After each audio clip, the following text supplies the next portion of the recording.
This video is going to help you finally achieve what you want. Not by giving you motivation, but by confronting the brutal truth that's been holding you back. You won't find this in any self-help book. Today, you'll get 9 painful truths life eventually makes you face, and a 7-day action plan designed to push you into momentum even if you feel completely stuck. Because if you're honest, you know you're capable of more. You've just been drifting, waiting for someone to give you permission. That ends today. Where exactly in your life are you quietly expecting help that isn't coming? Maybe you're waiting for your spouse to encourage your side hustle, or waiting for a perfect time to quit your dead-end job, or waiting for your friends to finally cheer you on. Let me be the one to tell you, if you keep waiting, you'll be waiting forever. Now, I'm not coming to you from a mountaintop. I'm 28, got 2 kids, I'm married, got no safety net, and I chose to make this year the year of sacrifice. No weekends, no guaranteed paycheck, no fallback plan.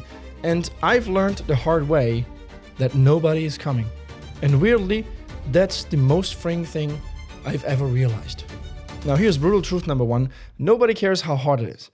So let's start with a big punch. Nobody cares how hard your life is. Not your parents, not your boss, not some random people on social media. And you might hear that and think, wow, that's depressing. But let me flip it for you. It's actually liberating. Because once you accept that nobody owes you their sympathy, you stop standing around with your hand out waiting for someone to drop success into your palm. People are drowning in their own problems, they've got debt, divorce, mental burnout. Nobody has the energy to carry your dreams too. And that's not cruelty, that's just real life. The stock market doesn't care that you're tired. Your landlord doesn't care that you're burned out. The world doesn't pause because you had a hard week, If you do nothing, life keeps rolling without you. And here's the truth most people never admit. That might be the best thing you ever hear, because it means you can finally stop waiting for support. You can become the force that makes your goals happen. Nobody else can do it for you, and they won't. Now, brutal truth number 2. Life isn't fair, and that's good. Life is brutal, right? And fairness is rarely a part of the equation. Some people get a head start. Yes, maybe they're born with money, or they have the perfect mentor early on. Others, like me and probably like you, have to build everything from scratch. We might have the weight of family, responsibilities, limited finances, and a million other roadblocks. But here's the thing, complaining about unfairness doesn't fix anything. I used to hate hearing that life isn't fair. I wanted someone to say, yeah, you've had it tough, here's a break. But that break never came. The moment I realized that no break was coming was the moment I started building my own opportunities. Being mad at the world for being unfair is like being mad at the rain for making you wet. Like it might feel good to just vent, but you're still soaked and the rain keeps pouring. Here's what's wild.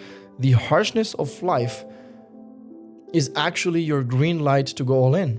If we lived in a world where everyone got a gold star just for showing up, do you think real success would mean anything? If everything was handed to us, we'd never develop grit, resilience, and the ability to adapt. Look at it this way. The very fact that life is unfair means you have potential to stand out. Your potential is huge to stand out, right? While everybody else is busy complaining, you can be the one quietly taking action. Now, brutal truth number 3, nobody cares until you win. And guess what? People love an underdog story, but they only care once the underdog starts winning. Before that, you're just some person struggling with no audience clapping. But that's okay. It's because the lack of cheering means you're free to fail privately. You learn quietly, and you can come back stronger without 1,000 eyes nitpicking every single mistake you make. So yes, life is indeed unfair. That's your advantage. If it were fair, nobody would have to hustle, and you couldn't outwork your competition. So embrace the unfairness. Let it fuel your grind. Don't waste the time wishing, the world was different. Adapt to how it is and dominate anyway. So brutal truth number 4, nobody's coming to save you. Let me give you a real glimpse into why I'm so passionate about this. I'm 28, married with 2 kids. It's not just me in this game. There are real people depending on me. Little ones who look up to me, a wife who expects me to provide stability, and yet I've chosen the path of maximum risk. I said 2025 is going to be the year of sacrifice. I'm sacrificing everything. That wasn't a catchy phrase. It was a declaration. I stepped away from anything resembling a safety net. No guaranteed paycheck, no comfortable weekends, no fallback plan if I fail. I actually remember one night sitting in the kitchen table with my wife. I was there after dinner. We were crunching some numbers and we realized that our savings were basically evaporating. My kids were asleep in the other room, and basically I thought, what if I can't pull this off? What if all this hustle ends up with me letting them down? My wife looked at me and I could see the concern in her eyes. You know, she didn't really say like, hey, let's just give up. But she also didn't say, don't worry, it'll magically work out. She was just raw with me, you know, like, we need this to happen and no one is going to do for us. And that moment honestly hit hard. And here's basically where the fifth brutal truth came. So pain isn't currency, results are. We're not talking about theory here. You know, when you have bills to pay and kids to feed, you know, you quickly discover that nobody's going to pat you on the back, you know, and float you for 6 months while you figure it out. Like, friends fall off. Mentors say they believe in you, but they've got their own lives. So they're not really going to run your day-to-day for you. And strangers online, forget it. Like, they might watch your content, maybe hit like, you know, but they're not living your grind. In those dark pressure cooker moments when I was too exhausted to keep my eyes open, but I still had to answer emails, I realized something crucial. My struggle didn't make me valuable. My output did. Nobody going to pay me for being tired or stressed or on the verge of panic. They'd pay me for the results, for showing up, for delivering on promises, no matter how I felt inside. It was sobering and liberating all at once. When you accept that nobody really cares about your pain, you can either crumble under that truth or use that as rocket fuel. I luckily chose rocket fuel. I have to sprint for months, or if I lose a bit of sleep, so be it. I'd rather push myself to the brink than wait around for an applause that might never come. So brutal truth number 6, waiting is fear in disguise. So we dress it up, you know, we call it planning or being patient, but 9 times out of 10, it's just fear. Fear of falling, fear of being judged, fear of failing, fucking falling. You know, fear of failing, fear of being judged, fear that we're not as good as we pretend to be. And while you're stuck waiting for the perfect time, someone with half your talent is already is out there doing the work and it's outworking you. So think about it. That thing you've been putting off, starting, you know, applying, building, did waiting actually help? Or did it just get easier to delay again tomorrow? Hesitation stacks like debt. Every day you don't act, you lose momentum. And you don't get it back for free. You say you're being strategic, but strategy without action is just fear in disguise. The world doesn't pause so you can catch your breath, you know, it moves. And if you're not moving with it, you're falling behind. Now, brutal truth number 7, if waiting is the killer, then becoming dangerous is the antidote. Dangerous here means you're a threat to your own excuses, your own fears, and to anyone who thought you'd never make it. When you flip that switch, you lower your expectation of others and skyrocket your standards for yourself. So here are 5 quick things you can do to become this dangerous. Today, not tomorrow, today. First, there is no more explaining. Stop defending your ambition.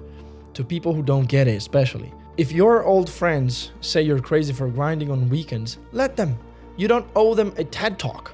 This actually saves you precious mental energy you can use to focus on results. The second thing you can do is build a daily anchor. Maybe you wake up at 5 a.m. to work on your side project. Maybe you dedicate 30 minutes a day learning a new skill. You know, treat it like brushing your teeth is a non-negotiable. You know, everyone else is winging it, you're setting a standard. The third thing is to embrace the pain. You're tired, good.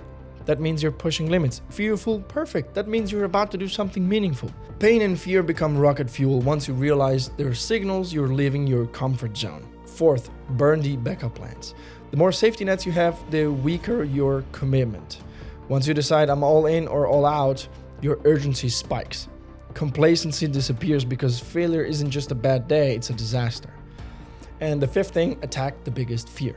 Pinpoint the single thing that paralyzes you the most. Maybe it's cold calling clients, filming a video, or raising your prices. Do that first. Once you crush the hardest task, everything else feels lighter. Now, brutal truth number 8, execution is everything. When you pile up these principles, you become that unstoppable person who doesn't need external motivation. You're self-powered, you don't wait for the perfect conditions, you create them by acting in the worst conditions. So that's what makes you dangerous. Your willingness to show up no matter how you feel, no matter who's watching, no matter who believes in you. The switch doesn't flip itself. You flip it by deciding you're done with half measures. Not long ago, I took a project that was too much for me with all that I had going on. It was too big, too complex, too many moving parts. I didn't have the money or the mental space for it, but I said yes anyway. Some days I was taking calls from the car while, my kids were asleep in the back seat. Other days I felt like I was drowning, no plan, no energy, just pressure. But I showed up. I figured it out while I was in it. And slowly it started moving.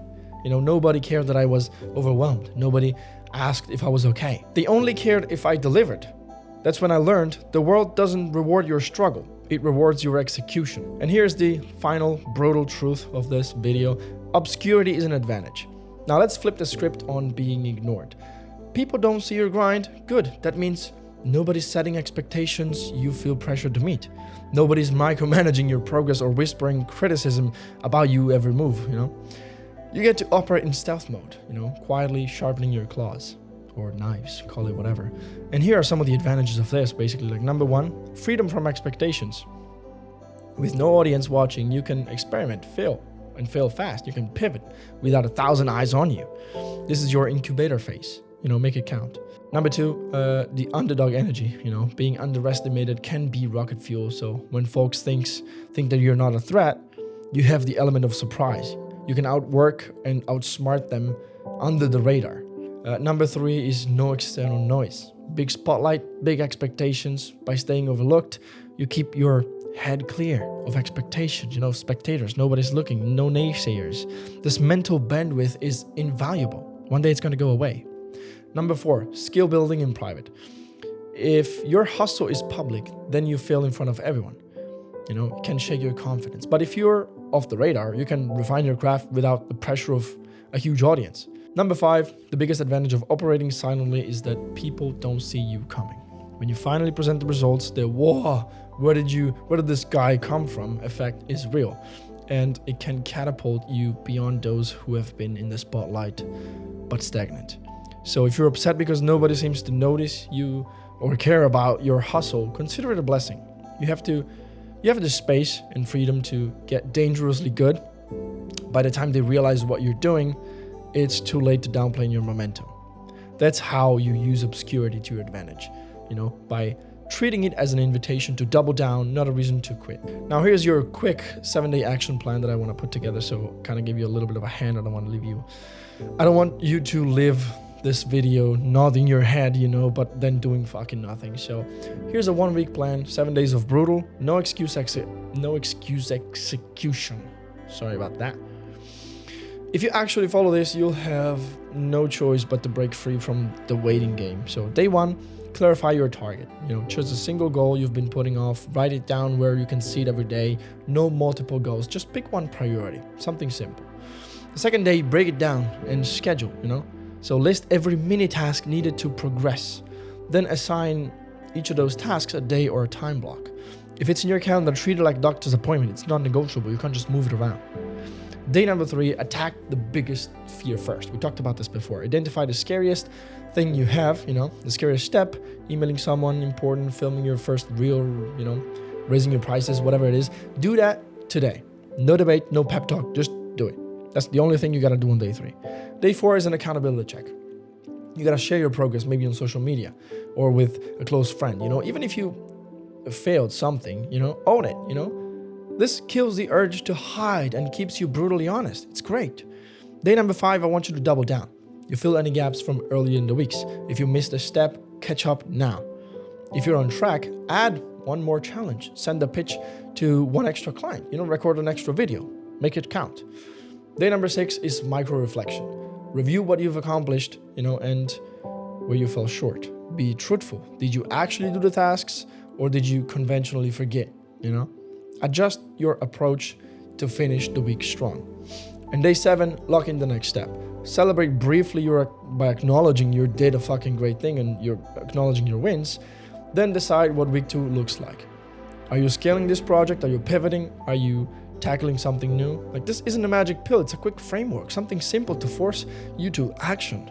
The whole point is to break the waiting habit. If you can't push yourself to 7 days, how will you ever handle months or years of consistent effort? Yeah, exactly. Let these 7 days be your ramp into a lifetime of self-imposed deadlines. Because remember, if you don't push yourself, nobody else will. And they're not supposed to, So we've covered a lot. We've destroyed the myth that someone's coming to help you, even though you knew that before. We've blown up the illusion that waiting is a virtue. We've shown you how to become downright dangerous by flipping your mindset, and we've laid out a quick, simple 1-week plan to prove you mean business. Now it's your move. If you close this and go back to scrolling, you've learned nothing. Because knowledge without execution is useless. So here's your final challenge. 1, ask yourself, if not now, then when? There is no perfect time, and you know it. Step number 2, own your responsibility, your life, your choices, your results. Nobody's going to rescue you from yourself. Number 3, take one action right now. Before you even click your phone notifications, do something that aligns with your goal. Send that message. Outline a business idea. Do something. 4, no more waiting for applause. If nobody notices, good. This is about your progress, not their validation. The world doesn't need another sub-story about, I could have done amazing things, if only people believed in me. It needs people who believe in themselves enough to do the work in silence. It needs people who understand that if you're not moving, you're losing. And trust me, losing your dream because you hesitated is far worse than failing while trying. So what's it gonna be? Are you going to let one more day slip by? Or are you going to make the pivot point where you're gonna make this the pivot point where everything changes? My advice, close this video. Take an action step right now. Nobody's clapping, nobody's watching. But if you do it anyway, you might just become unstoppable. I know I might lose out on the watch time by telling you to close everything and go do something, but it's the right thing to do, and it's the right thing for you as well.